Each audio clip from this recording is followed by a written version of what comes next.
Dear students, welcome back for this section. इससे पहले जो दो सेक्शंस हमने इस यूनिट के स्टडी किए थे वो एल्केन पर बेस्ड थे, जिसमें पहले सेक्शन में हमने एल्केन के जनरल इंट्रोडक्शन और उसके स्ट्रक्चर, प्रिपरेशन ये पढ़ा था। दूसरे सेक्शन में फिजिकल एंड केमिकल प्रॉपर्टीज पढ़ी थी। इसी यूनिट का जो सेकंड सेक्शन है वो है एल्कीन, जो कि यहाँ आज हम डिस्कस करेंगे।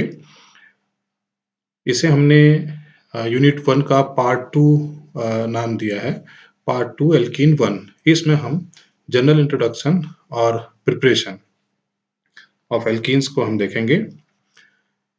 आइए स्टार्ट करते हैं।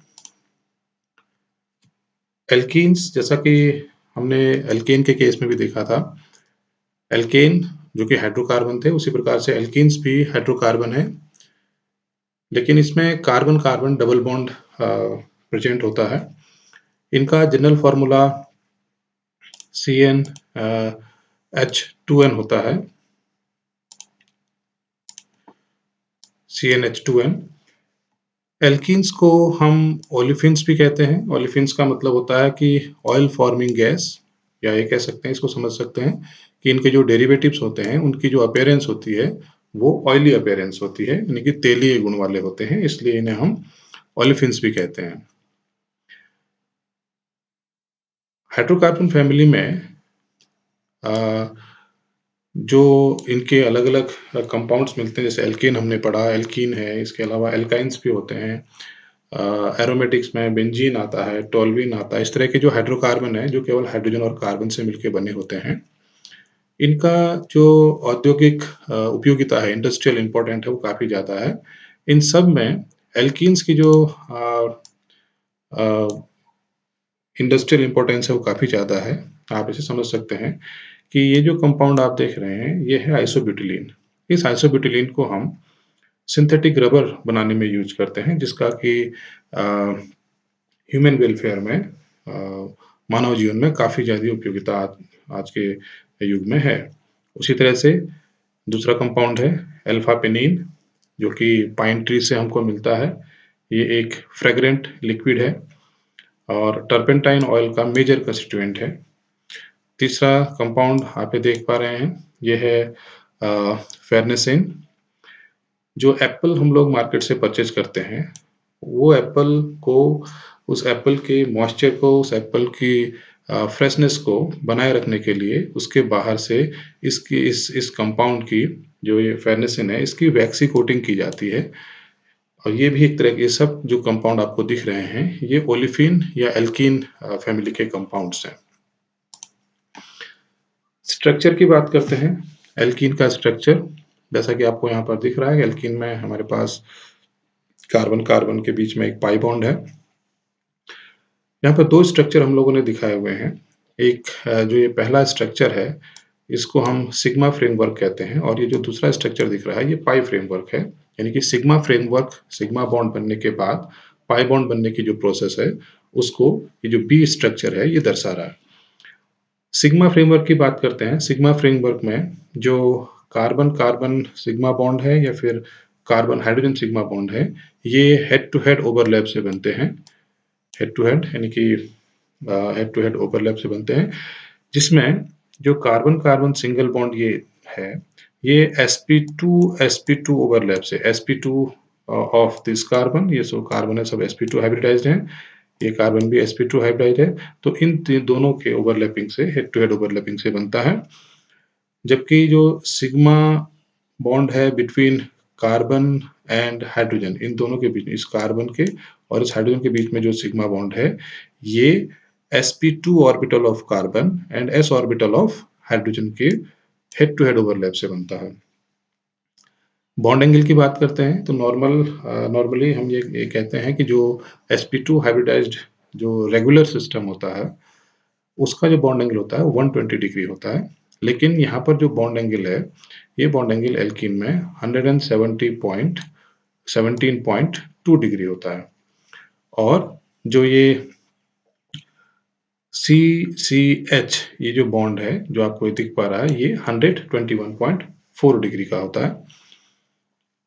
पाई फ्रेमवर्क की बात करते हैं, तो पाई फ्रेमवर्क जैसा कि आपको पता है कि पाई बॉन्ड कोई भी पाई बॉन्ड है वो p ऑर्बिटल के साइड वाइज ओवरलैप जिसे कि आप पार्श्व अतिव्यापन कहते हैं, उस ओवरलैपिंग से बनता है, जहाँ पर कि दोनों कार्बन एटम्स के, एक कार्बन एटम ये और एक कार्बन एटम ये, एक कार्बन एटम का p ऑर्बिटल ये है और दूसरे का p ऑर्बिटल ये है, ये दोनों p ऑर्बिटल एक दूसरे के आमने सामने हैं, तो इसे हम साइड वाइज ओवरलैप या लेटरल ओवरलैप के नाम से जानते हैं। स्टेबिलिटी की अगर हम बात करते हैं या बॉन्ड एनर्जी की कंपैरिजन की बात करते हैं, तो जो इस एल्कीन में जो पाई बॉन्ड है, उस पाई बॉन्ड का एनर्जी 611 किलो जूल पर मोल होता है या 146 किलो कैलोरी पर मोल होता है। यहाँ पर जो ये बॉन्ड एनर्जी है कार्बन कार्बन बॉन्ड की, इसमें एक पाई बॉन्ड है और एक सिग्मा बॉन्ड है। कार्बन कार्बन सिग्मा बॉन्ड की जो बॉन्ड एनर्जी हम लोगों ने एल्केन के केस में डिस्कस किया था, वो बॉन्ड एनर्जी होती है 347 किलो जूल पर मोल। और कार्बन कार्बन सिंगल बॉन्ड और उसमें एक पाई बॉन्ड अगर हम मिला देते हैं, तो ये जो कार्बन कार्बन डबल बॉन्ड की जो बॉन्ड एनर्जी है वो 611 किलो जूल पर मोल है। यदि हम 611 किलो जूल पर मोल में से 347 किलो जूल पर मोल को अगर माइनस कर देते हैं, तो जो एनर्जी आती है वो 264 किलो जूल पर मोल की जो एनर्जी है वो इस पाई बॉन्ड की है। इसका मतलब यहाँ से हमको क्या मिलता है कि ये जो एनर्जी है 347, ये 347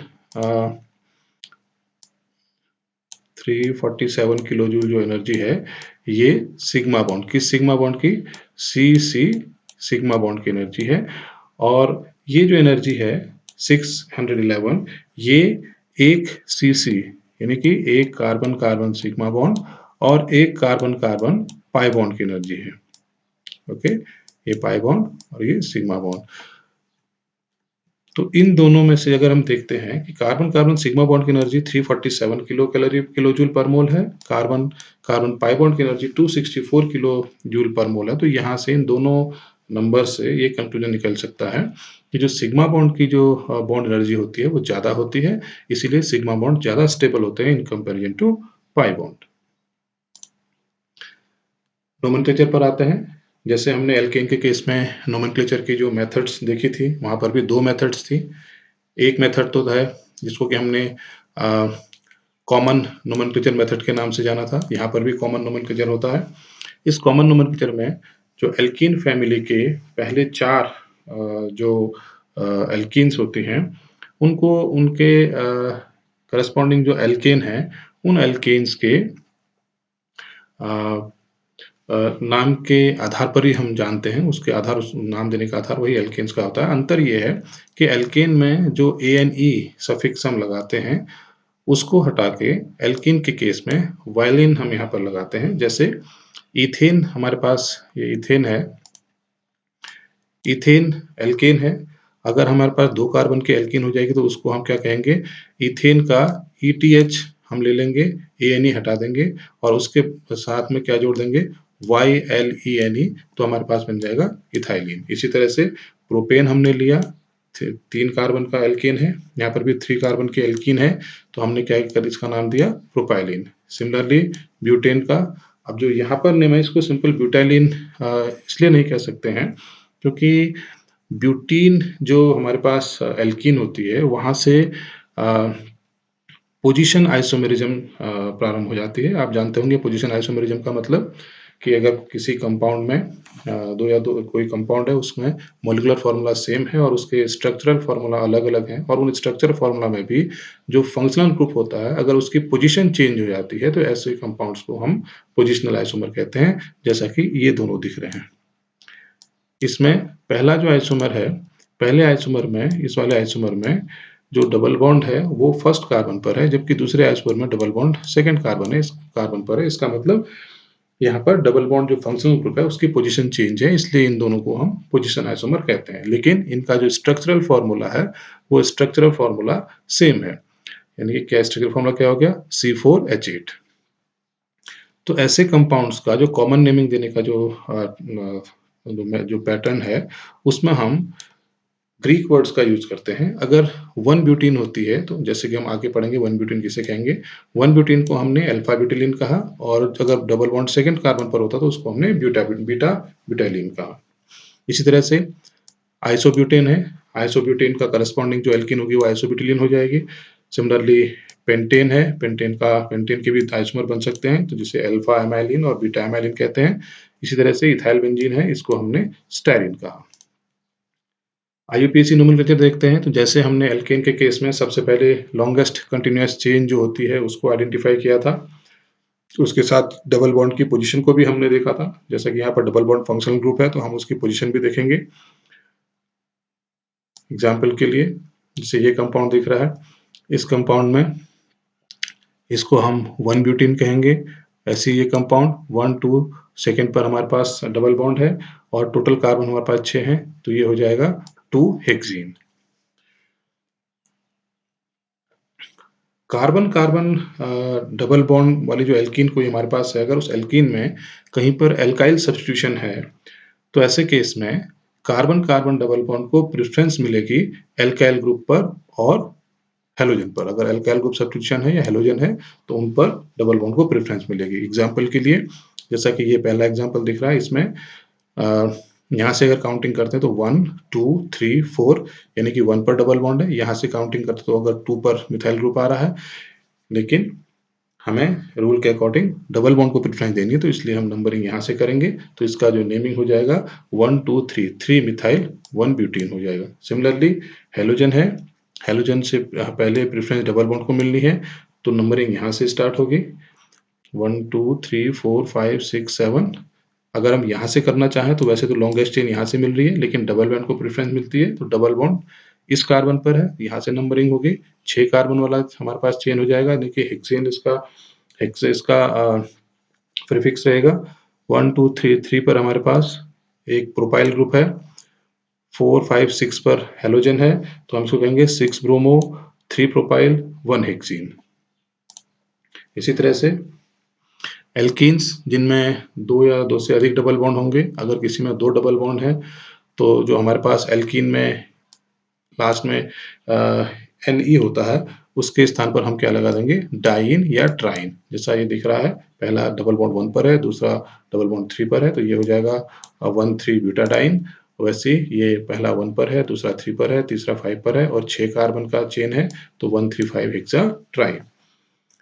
चौथा रूल है हाइड्रोक्सिल ग्रुप हमेशा अगर प्रेजेंट है कहीं पर है, सिस्टम में है, मॉलिक्यूल में, तो उसको प्रेफरेंस मिलेगी over double bond. Double bond के ऊपर हाइड्रोक्सिल ग्रुप को प्रेफरेंस मिलेगी, और जो सफिक्स रहेगा वो सफिक्स में ईन के साथ, जो एल्कीन का ईन है उसके साथ OL भी जुड़ जाएगा, तो ये एक तरह से इनॉल, जैसे इनॉल जो हम कहते हैं वो कंपाउंड बनेगा, जैसा एग्जांपल यहाँ पर दिया हुआ है। डबल बॉन्ड यहाँ से अगर देखते हैं, चेन की काउंटिंग यहाँ से करते हैं, तो डबल बॉन्ड दूसरे पर आ रहा है, लेकिन यहाँ पर OH ग्रुप प्रेजेंट, तो इसलिए हम काउंटिंग यहाँ से करेंगे। तो पहला कार्बन ये हो गया 1 2 3 4 5 6, 6 कार्बन का है, तो हेक्स हो गया। 5 पर मिथाइल है, 5 मिथाइल, 4 पर डबल बॉन्ड है, 4 हेक्सीन 1 ऑल। प्रिपरेशन पर आते हैं, तो एल्कीन प्रिपरेशन की जो महत्वपूर्ण रिएक्शन है उनको हम यहाँ डिस्कस करेंगे। उसमें जो सबसे इम्पोर्टेंट रिएक्शन होती है वो है डिहाइड्रेशन ऑफ अल्कोहल। ये काफ़ी पूछी जाती है एग्जाम में भी। डिहाइड्रेशन ऑफ अल्कोहल का मतलब कि अगर हमारे पास कोई भी अल्कोहल है, उस अल्कोहल्स का अगर हम निर्जलीकरण कर दें, उससे वाटर के मॉलिक्यूल को अगर हम निकाल देते हैं, तो इस प्रोसेस को हम कहते हैं डिहाइड्रेशन। और डिहाइड्रेशन ऑफ अल्कोहल हमेशा कॉन्सेंट्रेटेड एसिड की प्रेजेंस में होता है हाई टेम्परेचर पर। जैसे कि उदाहरण के लिए यहाँ पर दिया हुआ है, ये प्रोपेनॉल है, इसको हम प्राइमरी अल्कोहल भी कह सकते हैं। जब प्राइमरी अल्कोहल प्रोपेनॉल को हमने डिहाइड्रेट किया, यहाँ से वाटर एलिमिनेट किया, तो OH इस कार्बन पर OH है, तो एक OH यहाँ से जाएगा, H यहाँ से जाएगा, तो डबल बॉन्ड यहाँ पर बनेगा, तो इसे प्रोपीन कहेंगे। सिमिलरली 2 डिग्री अल्कोहल लिया, जैसे ब्यूटेनॉल है, इस ब्यूटेनॉल में अब हमारे पास ये इस कार्बन पर OH है, यहाँ से H जाएगा, तो हमारे पास एक ब्यूटीन बनेगा या 2 ब्यूटीन बनेगा। सिमिलरली 3 डिग्री अल्कोहल अगर हमारे पास है, ये 2 मिथिल प्रोपेन 2 ऑल, इसको अगर हम कॉन्सेंट्रेटेड एसिड के साथ ट्रीट करते हैं तो हमें यहाँ पर 2-मिथिल प्रोपीन 1 या 2-मिथिल प्रोप 1 प्राप्त होता है। इस रिएक्शन में आपको एक चीज देखने को मिला होगा कि जब प्राइमरी अल्कोहल हमने लिया तो टेम्परेचर 170 डिग्री तक था। सेकेंडरी अल्कोहल लिया तो टेम्परेचर 140 डिग्री पर आ गया और जब हमने टर्शरी अल्कोहल लिया तो टेम्परेचर 90 डिग्री हो गया। इसके साथ ही साथ अगर आपने प्राइमरी अल्कोहल लिया था उस समय 70% अल्कोहल यानी हाईली कॉन्सेंट्रेटेड अल्कोहल लिया एसिड लिया था। 2 डिग्री अल्कोहल में कॉन्सेंट्रेशन आप कम कर सकते हैं। 3 डिग्री अल्कोहल में 20% H2SO4 पर भी रिएक्शन हो जाएगी। तो यहाँ से रेट ऑफ डिहाइड्रेशन अगर हम देखते हैं तो रेट ऑफ डिहाइड्रेशन जो हमें मिलता है वो है 3 डिग्री। टर्शरी अल्कोहल का डिहाइड्रेशन आसानी से हो जाएगा, देन सेकेंडरी अल्कोहल का, और सबसे लेट या सबसे कम रेट जो डिहाइड्रेशन का होगा वो प्राइमरी अल्कोहल का होगा। मैग्नीशियम देखते हैं तो एसिड कैटालाइज्ड है अल्कोहल में। H पॉजिटिव इस OH के साथ अप्रोच करके यहाँ से वाटर को एलिमिनेट करेगा और वाटर को एलिमिनेट करके एक कार्बोनियम आयन इंटरमीडिएट बनाएगा, जिस कार्बोनियम आयन से जो वाटर आपने यहाँ एलिमिनेट हुआ था ये बेस की तरह एक्ट करके इस H को लेके जाएगा और एल्कीन मिलेगा। इन 3 स्टेप की रिएक्शन में जो फर्स्ट स्टेप 1 और स्टेप 3 जो है ये फास्ट स्टेप्स हैं। स्टेप सेकंड ही जो है वो स्लो स्टेप है और हम जानते हैं केमिकल काइनेटिक्स की मेथड से कि स्लो स्टेप जो होता है किसी रिएक्शन का वही रेट डिटरमाइनिंग स्टेप होता है। इसलिए इस डिहाइड्रेशन ऑफ अल्कोहल का जो रेट होगा वो कार्बोनियम आयन की फॉर्मेशन पर डिपेंड करेगा। अब कार्बोनियम आयन यहाँ पर जो इस स्टेप की मॉलिक्युलरिटी है वो 1 है, एक मॉलिक्यूल यहाँ पर पार्टिसिपेट कर रहा है तो इसलिए इसकी पावर भी 1 होगी। और ऑर्डर ऑफ रिएक्शन की डेफिनेशन से हम जानते हैं कि रेट लॉ एक्सप्रेशन में कॉन्सेंट्रेशन टर्म की जो पावर होती है उनका summation he order of reaction होता है। इसलिए ये रिएक्शन फर्स्ट ऑर्डर की हुई, इसलिए इसको हम E1 रिएक्शन के नाम से भी जानते हैं। E1 मतलब एलिमिनेशन ऑफ फर्स्ट ऑर्डर। अब रिलेटिव रिएक्टिविटी देखते हैं, ओरिएंटेशन। जैसा कि एग्जांपल यहाँ पर है, इसको हम सिट्जेफ रूल के नाम से भी जानते हैं। सिट्जेफ रूल ये कहता है कि more substituted double bond are usually more stable. इसको देखते हैं, समझते हैं। एग्जाम्पल के लिए हमने यहाँ पर ब्यूटेन 1ऑल लिया, जब उसको कॉन्सेंट्रेटेड H2SO4 के साथ 140 से 170 डिग्री तक इसको हीट किया तो यहाँ पर हमें 2 एल्कीन बन सकते हैं। कैसे कि यहाँ से एक तो यहाँ से H जाए, OH जाए और H यहाँ से जाए तो एल्कीन ये मिलेगा। सिमिलरली दूसरा है कि OH यहाँ से जाए और अगर H यहाँ से जाता है तो एल्कीन ये मिलेगी। सिट्जेफ ने ये पाया कि जो डबल बॉन्डेड सिस्टम या जो एल्कीन मतलब ये डबल बॉन्डेड सिस्टम, एल्कीन के डबल बॉन्डेड वाले कार्बन ज़्यादा सब्स्टिट्यूटेड होंगे। जहाँ पर ज़्यादा सब्स्टिट्यूशन होगा वो ज़्यादा स्टेबल होगा। इसलिए आप देख रहे हैं कि ये 82% बन रहा है और ये 18% बन रहा है। सिमिलरली पेंटेन 2ऑल में भी जो हमने लिया तो यहाँ पर भी हमको पेंट 1 और पेंट 2 मिले। इसके लिए सिट्जेफ ने एक एक्सपेरिमेंट किया कि हीट ऑफ कंबशन को उसने कैलकुलेट किया। इन हीट ऑफ कंबशन से हम जानते हैं कि एक्सोथर्मिक प्रोसेस होती है। जो जितना स्टेबल सिस्टम होगा उसकी हीट ऑफ कंबशन उतना ही कम होगी। जो जितना रिएक्टिव सिस्टम होगा वो आसानी से हीट ऑफ कंबशन को परफॉर्म करेगा, वहाँ पर उतनी ही ज़्यादा हीट मिलेगी। आप देख रहे हैं कि ये ब्यूटीन के आइसोमर हैं, ये 1 ब्यूटीन है, ये सिस 2 ब्यूटीन है, ये ट्रांस 2 ब्यूटीन है और ये 3 मिथिल प्रोपीन है, ये भी ब्यूटीन का ही आइसोमर है। तो जैसे हम देख रहे हैं कि जितना सब्स्टिट्यूशन बढ़ रहा है यहाँ पर उसका स्टेबिलिटी बढ़ रहा है और जो हीट है वो हीट ऑफ कंबशन जो है वो कम हो रही है। यहाँ पर 2707 है, यहाँ पर 2700 है, ये 2710 है और ये 2717 किलो जूल पर मोल है। तो इस प्रकार से हम ये कह सकते हैं कि जो जितना स्टेबल होगा उसका हीट ऑफ कंबशन उतना ही कम होगा। इसलिए जितना सब्स्टिट्यूशन ज़्यादा होगा एल्कीन में डबल बॉन्डेड कार्बन के अराउंड, उतना ही उसकी स्टेबिलिटी ज़्यादा होगी। रीअरेंजमेंट देखते हैं। रीअरेंजमेंट की प्रोसेस में रीअरेंजमेंट का मतलब क्या होता है, एग्जाम्पल से इसको समझते हैं। ब्यूटेन 1ऑल जब हम लेते हैं तो ब्यूटेन 1ऑल से जब हमने इसका डिहाइड्रेशन किया यानी कि -H2O किया तो यहाँ पर 2 प्रोडक्ट बने। एक तो बना 2 ब्यूटीन जो मेजर प्रोडक्ट था, 1 ब्यूटीन जो था वो माइनर प्रोडक्ट था। सिमिलरली जब हमने एक इस तरह का 3,3 डाइमिथाइल ब्यूटेन 2ऑल लिया तो यहाँ पर हमें 3 प्रोडक्ट मिले। एक प्रोडक्ट तो मिला 2,3 डाइमिथाइल 2 ब्यूटीन, दूसरा मिला 2,3 डाइमिथाइल 1 ब्यूटीन और तीसरा मिला 3,3 डाइमिथाइल ब्यूट 1 इन। इनमें भी जो अलग-अलग परसेंटेज जो बनता है, वो डिपेंड करता है कि स्टेबिलिटी ऑफ एल्कीन, जो ज़्यादा स्टेबल एल्कीन होगी, वो उसका परसेंटेज ज़्यादा बनेगा, जो कम स्टेबल होगी, उसका परसेंटेज कम बनेगा। इसको समझते हैं कैसे ये रीअरेंजमेंट होता है। यहाँ पर आप देख रहे हैं कि ये जो अल्कोहल है, इस अल्कोहल के करस्पॉन्ड ये एल्कीन बननी चाहिए थी, या ये एल्कीन बननी चाहिए थी, या अ, हाँ, ये एल्कीन बननी चाहिए थी। तो इस एल्कीन के बनने की प्रोसेस, ये एल्कीन न बन के ये जो प्रोडक्ट है, ये प्रोडक्ट ऐसा प्रोडक्ट है जहाँ पर जो ग्रुप हैं उनका पुनर्विस्थापन हुआ है, पुनर्व्यवस्थापन हुआ है। तो इस प्रोसेस को हम समझते हैं। मैकेनिज्म ऑफ रीअरेंजमेंट में देखते हैं, अल्कोहल जैसा कि हमने देखा कि एसिड के प्रेजेंस में OH के साथ वाटर को एलिमिनेट कर रहा है, यहाँ पर वाटर जा रहा है। इसके बाद आप देख रहे हैं कि यहाँ से मिथाइल शिफ्ट होके इस कार्बन पर आ जा रहा है। इसका रीजन क्या है कि कार्बोनियम आयन हमेशा अपने आप को लोअर डिग्री से हायर डिग्री को स्टेबल करता है।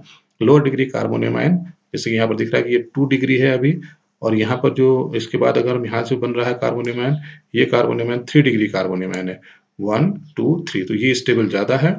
जब ये स्टेबल ज़्यादा है तो प्रोडक्ट इसी से ज़्यादा बनेगा, और इससे भी 2 प्रोडक्ट बन सकते हैं। एक तो जब यहाँ से H जाएगा तो ये प्रोडक्ट बनेगा, और जब यहाँ से H जाएगा तो ये प्रोडक्ट बनेगा। इस H को जाने में मोर सब्स्टिट्यूटेड एल्कीन बन रही है, जो कि शिरज़ेफ रूल के अकॉर्डिंग ज़्यादा स्टेबल है, जैसा कि हमने इससे पहले वाली स्लाइड में देखा था, जहाँ पर हीट ऑफ कंबशन को हमने कैलकुलेट किया था। जितना ज़्यादा सब्स्टिट्यूटेड एल्कीन होगी, उतना ही उसकी कम हीट ऑफ कंबशन होगी, यानी कि वो उतनी ही ज़्यादा स्टेबल होगी। तो इस प्रकार से हम ये समझ सकते हैं कि रीअरेंजमेंट या जो ग्रुप या एटम्स होते हैं उनके पुनर्व्यवस्थापन से, रीअरेंजमेंट से स्टेबल मॉलिक्यूल एलिमिनेशन रिएक्शन में बनते हैं। इस प्रकार हमने यहाँ पर एक रिएक्शन आज डिस्कस की। अगली जो स्लाइड्स होंगी उसमें हम एल्कीन के प्रिपरेशन को डिहाइड्रो डिहेलोजिनेशन प्रोसेस से देखेंगे। वो भी एक तरह की एलिमिनेशन रिएक्शन है।